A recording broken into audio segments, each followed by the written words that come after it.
வணக்கம் நண்பர்களே. அதிமுகல இன்னும் 2 முக்கியமான விக்கெட் காலியாகும் மாதிரி தெரியுது. விஜயபாஸ்கர், சண்முகம். இங்க 2 பேருமே எடப்பாடி பழனிசாமியோடைய ஜெல் ஆகல. உங்களுக்கு தெரியும், சமீப காலத்துல பெரிய பிளவே வந்துச்சு. பிளவில்ல, வெறும் கருத்து வேறுபாடு தான் அப்படின்னு சொல்லிட்டு இருந்த திரு வேலுமணி போன்றவர்கள் எடப்பாடி பழனிசாமியோட போய் சேர்ந்து கைகுலுக்கி படம் எடுத்துட்டாங்க.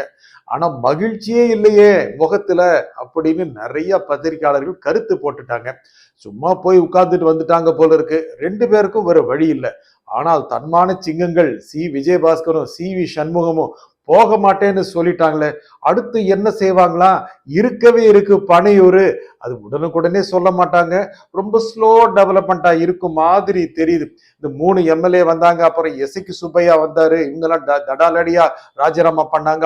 அடுத்த 1 மணி நேரத்திலேயே பனையூரு போய் தாவேக்கா உறுப்பினரா அட்டையை வாங்கிட்டு போஸ்ட் கொடுத்து சிரிச்சாங்க. ஆனா திரு விஜயபாஸ்கரும் திரு சண்முகமும் அந்த மாதிரி போக மாட்டாங்க அப்படின்னு தெரியுது. முதல்ல என்ன பண்ணலான்னு யோசிப்பாங்க மாதிரி தெரியுது. அதுக்கப்புறம் ராஜினாமா, அப்புறம் ஒரு நாள் கழிச்சு பணியூருக்கு போய் மெதுவா சாவகாசமா அட்டைய வாங்கிக்குவாங்க மாதிரி தெரியுது. ஆனா தாவேக்கா செம்ம பிளான்ல இருக்காங்க. முக்கியமா திரு விஜய், முதலமைச்சர் திரு விஜய் ஒரு மாஸ்டர் ஸ்ட்ரோக்கா அடிச்சிட்டு இருக்கிறாரு. முதல்ல அந்த அதிமுக இருந்து 25 பேர் ஆதரவு கொடுத்தாங்க. சரியா தரலையா கொடுத்து அவங்களுக்கு அமைச்சர் பதவியெல்லாம் கொடுப்பாரு பார்த்தா டீல்ல விட்டாரு. அப்படியே அவங்கள வெயிட் பண்ண வச்சு கடைசியில ஓடினார்கள், எடப்பாடி வீட்டுக்கே ஓடினார்கள் அளவுக்கு மாத்திட்டாருங்க. இது அவருடைய ஸ்டைல். வேற வழி இல்லாம 3 எம்எல்ஏ வந்தாங்க. அதுக்கப்புறம் இன்னொரு எம்எல்ஏ வந்தாங்க. அதுக்கு பார்த்தா இது பெரிய குதிரை பேரத்தோட மோசமானது. இப்படியெல்லாம் எதிர்கட்சிகள் பேசினாலும் கூட இனி அங்கிருந்து யாரும் இழுக்க வேண்டாங்கிற முடிவுக்கு வந்தாங்க. ஆனா விஜயபாஸ்கரும் சண்முகமும் எடப்பாடி பழனிசாமியோட போய் இணைய மாட்டாங்கன்னு ஒரு இண்டிகேஷன் வந்த உடனேயே பல மேட்டர் நடக்க ஆரம்பிச்சிருச்சுங்க. முக்கியமா அண்ணா தொழிற்சங்கம், அதிமுகவுடைய முக்கியமான தொழிற்சங்கம் அண்ணா தொழிற்சங்கம், அதனுடைய செயலாளர் கமலக்கண்ணன் அவரு தாவேக்கால சேர்ந்துட்டாரு ஆதரவாளர்களுடன். அது முக்கியம், அண்டர்லைன் பண்ணுங்க. 17 துறைகள் இருக்கு, 17 யூனியன் இருக்கு அண்ணா தொழிற்சங்கம். 17 டிபார்ட்மெண்ட்ல அவங்களுடைய தொழிற்சங்கம் வச்சிருக்காங்க. இதற்கான செயலாளர் யாருன்னா கமலக்கண்ணன். ரொம்ப மூத்த அரசியல்வாதிங்க, நல்ல கான்டாக்ட் இருக்கிறவர், நல்ல தொழிற்சங்க விதிகள் தெரிஞ்சவர், நல்லா பேசக்கூடியவர், நல்லா ஒன்றிணைக்கக்கூடியவர். அவரே தாவேக்காக்கு வந்துட்டாரு. அப்படின்னா தொழிற்சங்க வேலைகள் எல்லாம் அதிமுக முடங்கிருமோ சொல்ல முடியாது. ஆனா தாவேக்காவில முடுக்கி விடப்படும். தாவேக்காவுக்கு இது வரைக்கும் ஒரு தொழிற்சங்கம் ரொம்ப ஒரு கட்டமைப்போடு இருந்தது இல்லை. தொழிற்சங்கம் மட்டுமல்ல, மற்ற கட்டமைப்பே தாவேக்காவுக்கு இல்லாம தான் இருந்துச்சு. திரு விஜயுடைய முகம், அப்புறம் அந்த விசில் சின்னம், இதை பார்த்துட்டான் போய் மக்கள் ஓட்டு போட்டாங்க. யாரு வேட்பாளர்னு கூட தெரியாது. ஆனால் இது எல்லா நாளும் எல்லா சமயமும் சரியா வராது இல்ல. கட்சிக்கு ஒரு கட்டமைப்பு வேணும். கட்சியுடைய திட்டங்கள், அரசினுடைய திட்டங்கள், இதெல்லாம் போய் கடைசி வாக்காளர் வரைக்கும், கடைசி சிட்டிசன் வரைக்கும், கடைசி குடிமகன் வரைக்கும் கொண்டு போய் சேர்க்கறதுக்கு ஒரு கட்டமைப்பு வேணுமல்ல. அந்த கட்டமைப்பை உருவாக்குறதுக்கு தாவேக்கா இன்னைக்கு தயாரா இருக்கு. அதுக்கு இருக்கிற ஈஸி டார்கெட் யாருன்னா அதிமுக தான். ஆதவஜன் என்ன சொல்றாரு, 90% அதிமுகவினர் வந்துருவாங்க அப்படின்னு சொல்றாருங்க. என்னங்க அதிமுகவுக்கு அப்படியே வயிற்றுல புளிய கரைக்காத, ஏற்கனவே ஒவ்வொருத்தரா போயிட்டு இருக்காங்க. இந்த சமயத்துல 90% சொல்ல முடியாதுங்க.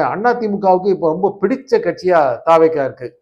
வெல்லமண்டி நடராஜன் சேர்ந்துட்டாருங்க. முக்கியமான ஒரு பொறுப்புல இருக்கிறாரு அதிமுக சேர்ந்துட்டாரு. இந்த மாதிரி எல்லா பகுதிகளில் இருந்தும் அதிமுக நிர்வாகிகளையும் தொண்டர்களையும் ஈர்ப்பதில் தாவேக்கா முனைப்பாக இருக்கிறது. முக்கியமாக அதன் தலைவர் முதலமைச்சர் திரு விஜய் ரொம்ப முக்கியமா இருக்கார். இதுல என்னன்னா அதிமுக கொஞ்சம் கொஞ்சம் காலி பண்ணுன்னு நினைக்கிறாங்க. திமுகவை காலி பண்ண முடியாதோ? இப்போதைக்கு முடியாதுன்னு தலைமை நினைக்குது. ஆனா திமுகவுக்கு உள்ளேயே கணிசமான முணுமுணுப்புகள் வர ஆரம்பிச்சிருச்சு. பல தலைமுறைகள் இருக்காங்க. மூத்த தலைமுறை, இளைய தலைமுறை. ஆனா இளைய தலைமுறை மூத்த தலைமுறை தான். இந்த தலைமுறைகளுக்கு இடையே வந்த அந்த வேறுபாடு இருக்கே, தேர்தலை எதிரொலிச்சிருச்சு. ஒருத்தர் உள்ளூர குற்றம் சுமத்திக்கிறாங்க, ஆனா வெளியே தெரியறது இல்லை. இது அப்படியே பெருசா வெடிக்கும் போது அங்கிருந்தும் கணிசமானவர்கள் தாவேக்காவுக்கு வருவார்கள் அப்படின்னு தெரியுது. உள்ளாட்சி தேர்தல் வருதுங்க. உள்ளாட்சி தேர்தல் அனைத்து தொகுதிகளிலும் வெற்றி பெற வேண்டும் அப்படின்னு தாவேக்கா நினைக்குது. அத்தனை ஊரக உள்ளாட்சி தொகுதிகளிலும், அப்புறம் வார்டுகளிலும், அப்புறம் மேயர்கள், முக்கியமாக மாநகராட்சிகளிலும் ஜெயிக்கணும் அப்படின்னு தாவேக்கா நினைக்குது. அதுதான் கட்சியை இன்னும் கூட ஒரு கட்டமைப்பு கொண்டதாக, அதிக அளவுக்கான மாறாத ஒரு பாப்புலாரிட்டி கொண்டதாக, ஒரு பிரபல்யம் கொண்டதாக மாத்தும். இதுக்காக யாரு வேணும்னு நினைக்கிறாங்கன்னா, மற்ற கட்சிகளில் இருக்கின்ற முக்கிய நபர்கள் வேணும். இப்ப பாருங்க, தாவேக்கால இந்த அரசுல சட்டப்பேரவை சபாநாயகராக இருக்கிறவர் திரு ஜே.சி.டி. பிரபாகர், ஒரு மூத்த அரசியல்வாதி. திரு எம்ஜிஆர் காலத்துல அப்பவே அவர் முக்கியமான பொறுப்புல இருந்தவர். அதுக்கப்புறம் மற்ற சமயங்களில் எம்எல்ஏவில் இருந்தவர் அதிமுக. அப்படி இருக்கிறவரு இன்னைக்கு சபாநாயகரா இருக்கிறதுனால அழகா ஹேண்டில் பண்ண முடியுது. அந்த மாதிரி ஒரு மூத்த தலைவர் இருக்கிறது, மூத்த அரசியல்வாதி இருக்கிறது ரொம்ப பயனுள்ளதா இருக்கு. இதுக்கு என்ன புதுசா ட்ரெயின் பண்ண முடியுமா? எல்லோரும் புதியவர்கள் தானே. எம்எல்ஏக்களுக்கு புதியவர்கள், அமைச்சரவைக்கு புதியவர்கள், பழையவர்கள், முக்கியமாக அனுபவப்பட்டவர்கள் வந்தார்கள் என்றால் கட்சிக்கு ஒரு நல்ல அளவுக்கான ஒரு இமேஜ் கிடைக்கும். அதுக்கு போய் அதிமுகல தானே கை வைப்பீங்க? என்ன பண்றது? ரொம்ப ரொம்ப சாஃப்ட் டார்கெட்டா இருக்கு. தலைவரும் கொஞ்சம் அப்படியே ஒரு மாதிரியா தான் இருக்கிறாரு. முதல்ல இருந்து கெத்து இல்ல, எதிர்கட்சி தலைவரும் கிடையாது. ஐயா எடப்பாடி கே பழனிசாமி தான் சொல்றேன். அவரு பழைய கெத்து இல்ல. போனவங்கள திரும்ப எடுக்கிறதுல கெத்து காமிச்சிருக்காரு, இல்லைன்னு சொல்ல முடியாது. ஆனா முக்கியமான தலைவர்கள் அந்த பக்கம் போயிருச்சே. இப்போ இருக்கிறது என்னங்க 47 தாங்க, இப்போ 43க்கு வந்துட்டாங்க. அடுத்து இன்னும் 2 சீட்டு காலியாச்சு அப்படின்னா 41க்கு வந்துருவாங்க. அப்போ கொஞ்ச நாள் கழிச்சு இன்னும் 2 சீட்டு காலியாயிரும். இப்படியே போயிட்டு இருந்தா அப்புறம் எடப்பாடி மட்டும் தான் மிஞ்சி ஒரு மாதிரி தெரியுதுங்க. எடப்பாடி பக்கம் வேலுமணி குழுவினர் போய் சேர்ந்ததுல முக்கியமான விஷயம் என்னன்னா, கொஞ்சம் கொஞ்சமா எடப்பாடி பழனிசாமி அவர்களை பிரெயின் வாஷ் பண்ணி, நீங்களும் வாங்க போய் பனையூர் போய் நம்ம ஆதரவு கொடுத்து அமைச்சராகலாம் சொல்லத்தான் போயிருக்காங்க. எடப்பாடி பழனிசாமி நல்லா தெரியும். அது தெரியாத மாதிரி காமிச்சுக்க மாட்டார். ஏன்னா அவருக்கும் அப்படி ஒன்றும் ஆசை இல்லாமலாம் இல்லை அமைச்சராகிறதுக்கு. ஆசை தான். ஏன்னா திமுகவை சொல்லுச்சுல்ல, ஐயா நீங்க முதலமைச்சர் ஆயிருங்கன்னு. ரொம்ப மகிழ்ச்சியா போய் பாண்டிச்சேரியில் சொன்னார். 2 நாள்ல சூப்பர் நியூஸ் ஒன்று வருது அப்படின்னாரு. எது? திமுக ஆதரவு. தேவையா இது அப்படின்னு கட்சி நிறைய பேர் நினைக்கிறாங்க. இந்த சூழ்நிலையில திமுக அதிமுக சேர்ந்து விடாமல், சேர்ந்தாலும் 2 பேரும் பலவீனம் அடைஞ்சிருவாங்க அப்படின்னு தாவேக்கா நினைக்கிறது, திரு விஜய் நினைக்கிறாரு. ஆனா அதிமுகவை கொஞ்சம் கொஞ்சம் காலி பண்ணால் இன்னும் கூட தாவேக்காவுக்கு ஒரு பலமாக இருக்கும்.